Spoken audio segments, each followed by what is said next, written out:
시편 23편 1절에서 10절 말씀 우리 다 같이 합독하겠습니다.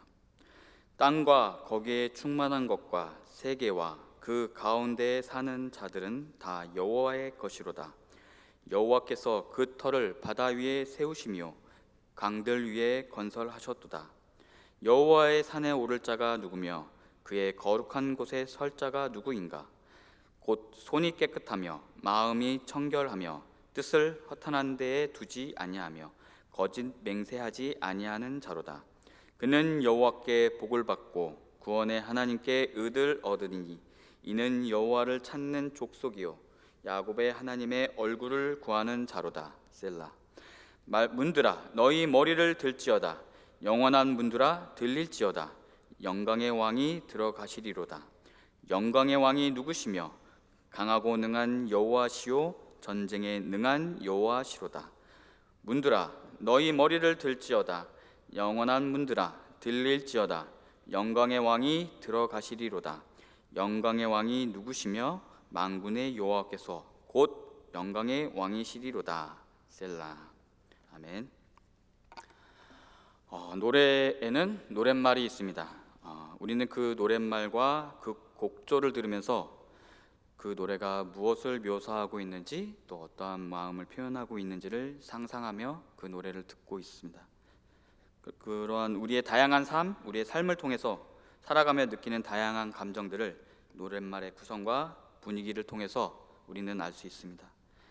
또 그 노랫말과 곡조가 우리 삶 속에서 경험했던 사건과 감정과 추억들을 공명하게 합니다. 여러분들도 잘 아시고 저도 그렇지만 세상 노래들을 들여다보면 다양한 노래가 있습니다.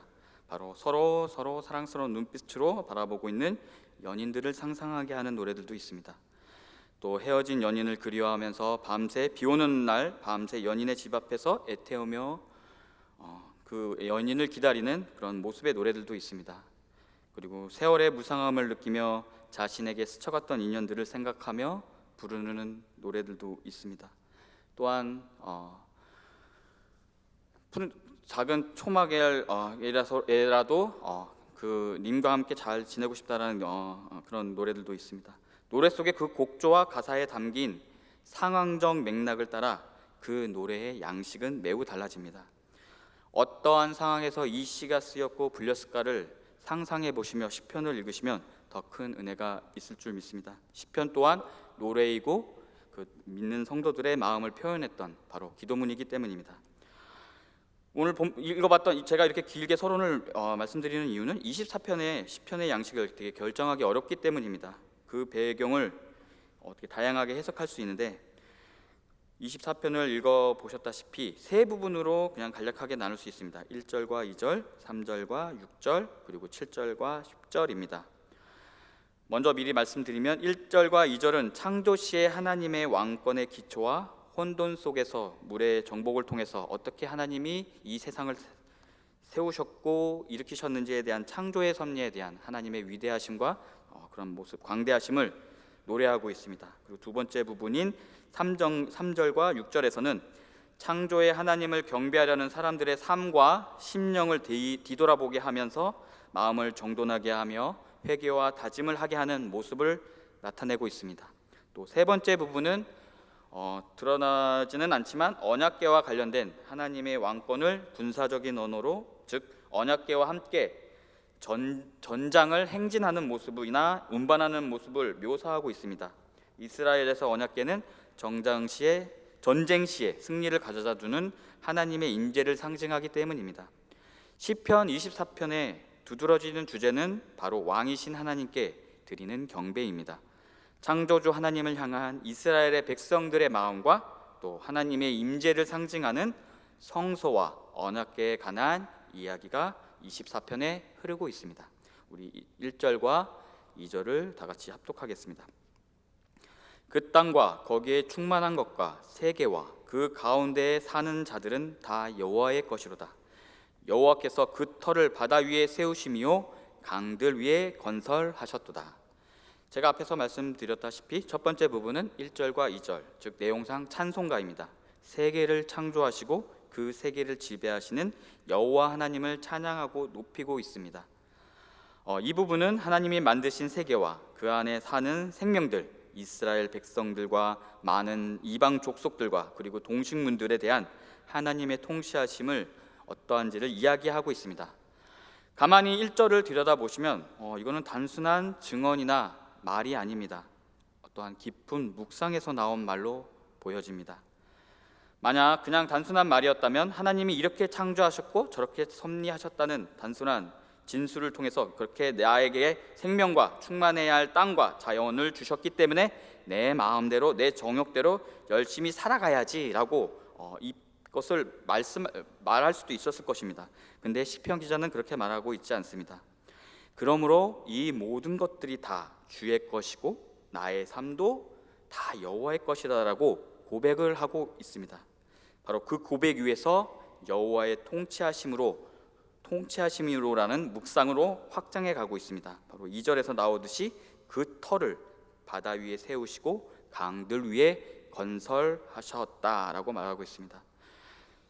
제가 찬송가 79장을 갑자기 부른 이유는 어저께 삼녀 선교회를 갔는데 어떻게다가 계곡에 가게 됐는데 계곡에서 이렇게 막 권사님들이랑 이렇게 물 담그면서 이야기하시고 있다가 갑자기 한 분이 이거 지으신 모든 세계를 딱 부르시는 거예요. 그러면서 맞다, 우리 믿는 자들은 다 저런 느낌으로 시냇가에서 하나님의 창조하심을 느낄 텐데 주변을 딱 둘러보니까 연인들끼리 텐트 치고 있고 또 지나가는 가족들끼리 막 지나가면서 저 노래를 들었을 때 저들이 이 노래와 가사말을 같이 공감하면서 들었을까라는 생각이 들었습니다.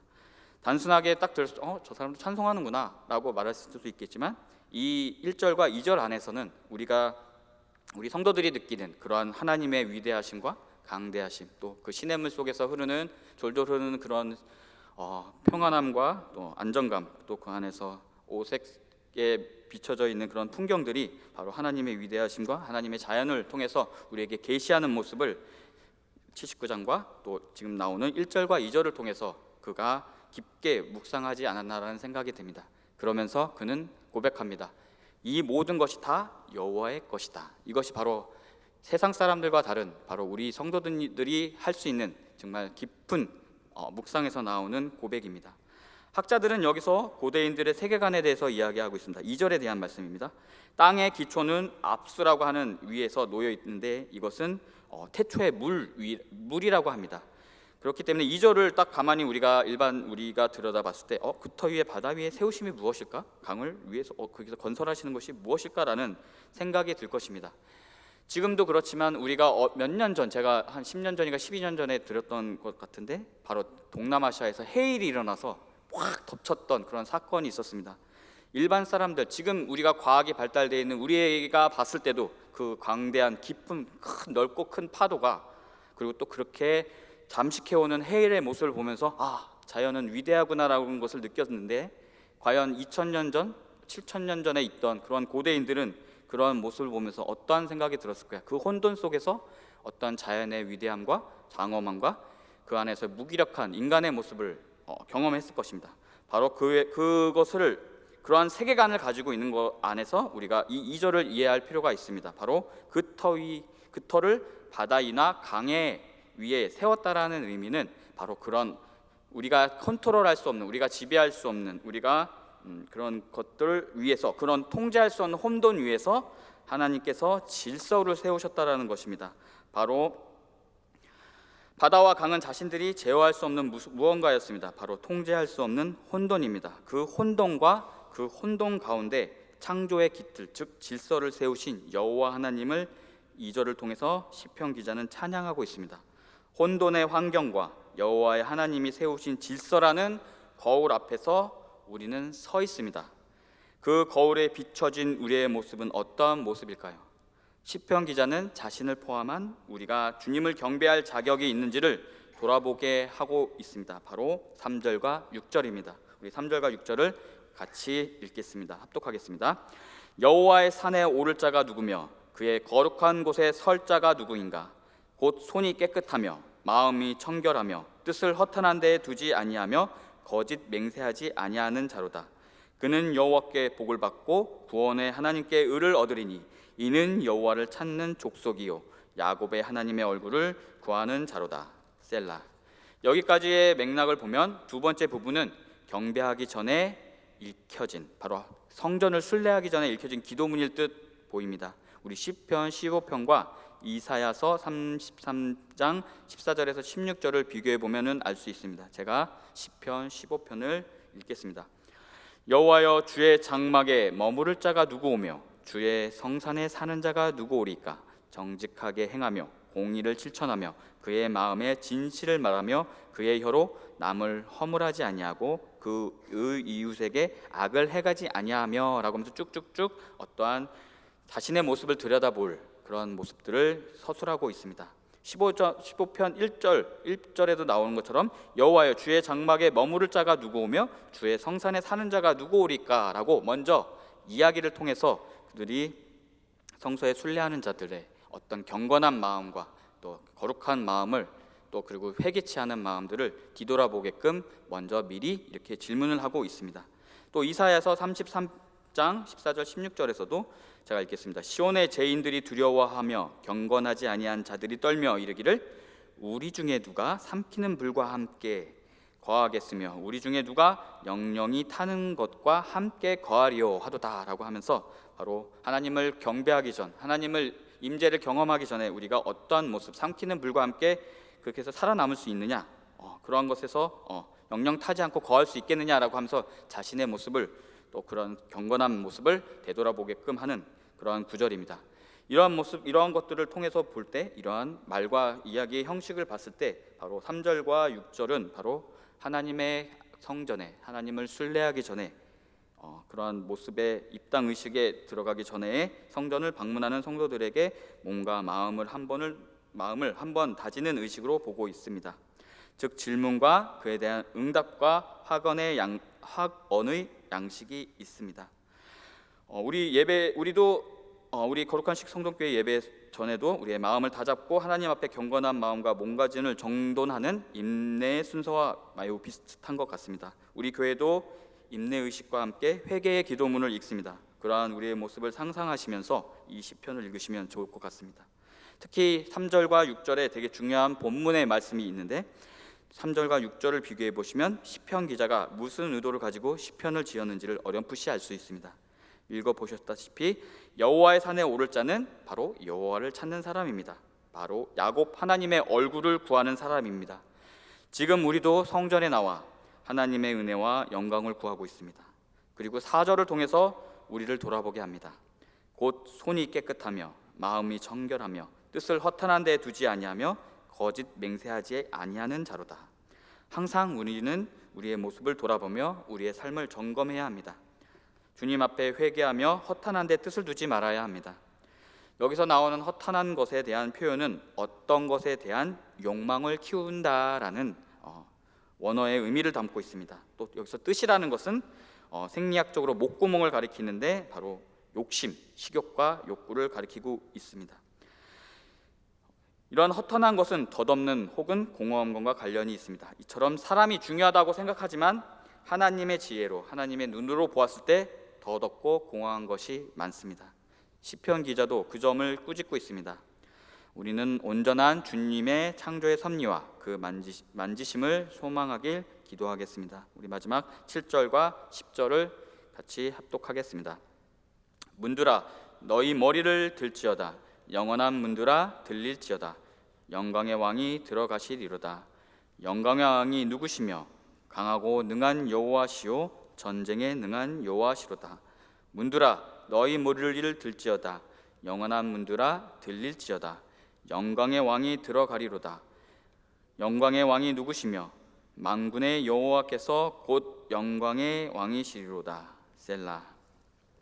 앞에서 말씀드렸다시피 이 부분의 어떤 그런 내용들을 들여보면은 매우 다양하게 상상할 수 있습니다. 바로 전쟁을 하는 것을 보면 행진을 하고 있다, 언약궤를 들고 행진을 하고 있다라는 모습으로도 보여줄 수 있고, 또 여러 가지 다양한 의견들이 있는데 몇몇 학자들은 블레셋에서 빼앗겼던 언약궤를 다시 찾았을 때 예루살렘으로 옮기는 과정에서 노래한 시라고 말하기도 합니다. 그것은 사무엘상 4장과 7장 전반절에 나오고요. 그리고 또 다윗이 예루살렘으로 언약궤를 옮기는 과정에서 그런 이야기를 담고 있는 사무엘상 6장의 말씀이 바로 이 본문의 어떤 배경이 되지 않을까라고 학자들은 말하고 있습니다. 사무엘 그런 언약궤의 내러티브를 잘 들여다보면 자기의 신앙관에 빠져가지고 블레셋 사람들과 이기기 위해서 언약궤를 이용하다가 결국에는 빼앗기는 사건이 나옵니다. 그래서 엘리와 엘리의 그 아들 그런 모습도 나오고, 그래서 그 가정에서 엘리의 아들들이 죽습니다. 그러다가 하나님의 언약궤가 블레셋의 성전에 있었는데 그 성전이 하나님이 가만히 있지 않으시고 지와 어떤 재앙을 내리시니까 이거 불길하다. 블레셋 사람들이 다시 돌려보내는데 송아지를 통해서 그들을 그냥 떠나보내게 했는데, 그 송아지가 자연스럽게 바로 하나님 이스라엘에 있는 어떤 마을에 도착을 하게 됩니다. 그러면서 그런 언약궤에 대한 그런 돌아옴에 대한 내러티브가 이 본문에 있지 않나라고 생각을 하고 있습니다. 또 다윗도 사무엘 하에서 자신이 이제 드디어 이스라엘의 왕이 되었을 때 그 언약궤가 있던 그곳에서 바로 그것을 옮기는 과정에서 있었던 그런 내러티브를 이 본문에서 생각나게 합니다. 아마 오늘 본문과 1절, 6절은 언약궤를 옮기다가 불경건함으로 죽었던 웃사를 토대로 나온 이야기인지도 모릅니다. 하지만 분명한 것은 7절과 10절을 통해서 들여다보면 강하고 능한 여호와시요 전쟁에 능한 여호와시도라라는 말씀을 통해서 보면 우리와 함께 하시는 하나님이 누구신지를 명백하게 말하고 있습니다. 강하고 능한 여호와 하나님, 만군의 주 되시며 모든 영광의 영광 되신 왕으로 시편 기자는 고백하고 있습니다. 우리는 그러한 여호와를, 또한 전쟁에 능하신 여호와의 얼굴을 구하려고 이 성서에 나왔습니다. 말씀을 마무리하겠습니다. 24편은 10개의 구절로 이루어진 짧은 시입니다. 그러나 여기에 담긴 상황적 맥락과 하나님의 진심은 깊고 넓습니다. 먼저 창조의 때를 묵상하게 하며 하나님의 놀라운 창조의 섭리를 보게 합니다. 그리고 그에 비친 우리의 모습을 돌아보게 합니다. 하나님의 위대하심과 강대하심 앞에 우리는 항상 우리의 모습을 점검해야 됨을 볼 수 있습니다. 그럼에도 불구하고 초라하고 비천한 우리임에도 불구하고 우리가 처한 어떠한 상황 속, 즉 전쟁과 같이 긴박하고 생사가 불분명한 상황 속에서도 언제나 우리와 함께 걷고 계시는 여호와를 묵상하게 합니다. 항상 우리는 여호와를 찾고 그의 얼굴을 구해야 합니다. 그리고 7절과 10절과 같이 만군의 여호와, 또 전쟁에 능한 여호와, 강하고 능한 여호와, 그리고 영광 중의 여호와라고 그분을 찬양해야 합니다. 주님은 어떠한 상황에서도 우리와 같이 함께 움직이십니다. 오늘도 여호와를 구하면서 승리하시는 하루가 되시기를 기도하겠습니다. 우리 다 같이 기도합니다. 사랑과 은혜가 많으신 하나님, 창조하시고 섭리하시는 여호와의 위대하심을 묵상케 하시고 언제나 우리와 함께 하시는 든든한 하나님을 깨닫게 하심을 감사합니다. 허탄한데 마음을 두었던 우리를 용서하여 주시고 전쟁 상황과 같은 현실 속에서도 우리와 함께 계시는 하나님을 찬양하고 감사드립니다. 오늘 주일 아침 다시금 예배의 자리에 설 수 있게 하신 주님께 감사드리며 또한 우리의 마음을 돌아보게 하여 주시옵소서. 정말 주님의 영광과 은혜가 충만한 경배를 드릴 수 있게 우리의 몸과 마음을 잘 정돈할 수 있도록 하여 주시고, 또 항상 주님과 함께 걷기를 소망합니다. 더욱더 세상과 타협하지 않고 우리를 돌아보며 하나님이 기뻐하시는 우리의 모습을 깨닫게 하여 주시옵소서. 오늘 드려지는 예물의 정성을 기쁘게 받아주시고 축복하고 안수하여 주십시오. 그의 마음의 소원을 기억하시고 그 가정 안에서 무한한 은혜와 평안이 넘치게 하소서. 예수님의 이름으로 기도드리옵나이다. 아멘.